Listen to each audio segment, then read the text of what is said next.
पालखी मार्गावरील चरहोली इथे संत श्रेष्ठ ज्ञानेश्वर महाराज आणि संत नामदेव महाराज यांच्या भेटीवर आधारित संत समूह शिल्पाचं लोकार्पण मुख्यमंत्री फडणवीस यांच्या हस्ते करण्यात आलं।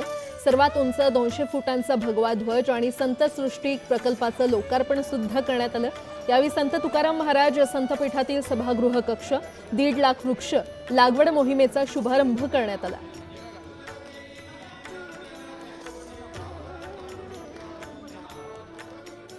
भाजपचे प्रदेश कार्याध्यक्ष रवींद्र चव्हाण यांनी देखील पालखी सोहळ्यात सहभाग घेतलाय।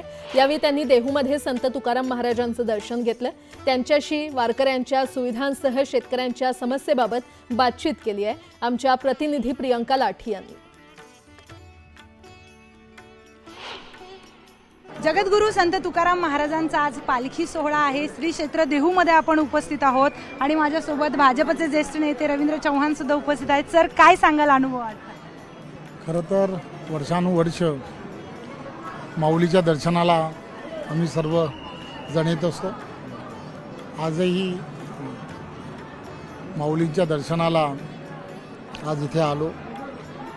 खरं तर माऊलीने सर्व काही दिलं आहे, परंतु माऊलीकडे काही मागावं तर काय मागावं म्हणून फक्त एवढंच मागितलं की देशात आणि महाराष्ट्रात यानंतरच्या काळात या संकटांपासून सर्व लोकांना दूर ठेव, एवढंच आज माऊलीकडे मागितलं।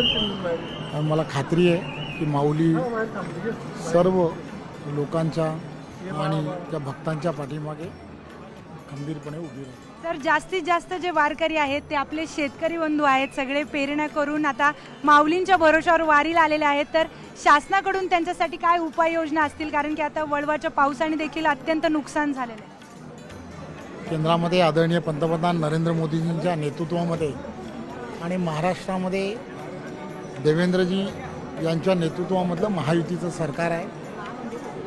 शेतकरी राजा आणि शेतकरी राजाच्या पाठीमागे हे संपूर्ण केंद्र आणि राज्यातलं सरकार हे खंबीरपणे उभं राहील, त्याची आम्हाला पूर्णच्या पूर्ण खात्री आहे। सर, शेतकऱ्यांना कर्जमाफीचं सुरू आहेत प्रयत्न, पण तुम्ही काय सांगाल? तुम्ही एक ज्येष्ठ नेते आहात भाजपचे।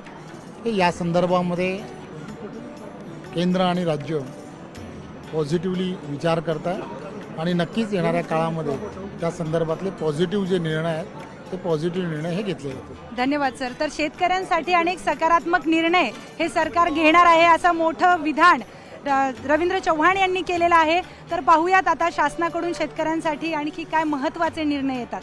व्हिडिओ जर्नलिस्ट हर्षद गोरका सोबत मी प्रियंका लाठी, न्यूज 18 लोकमत, देहू।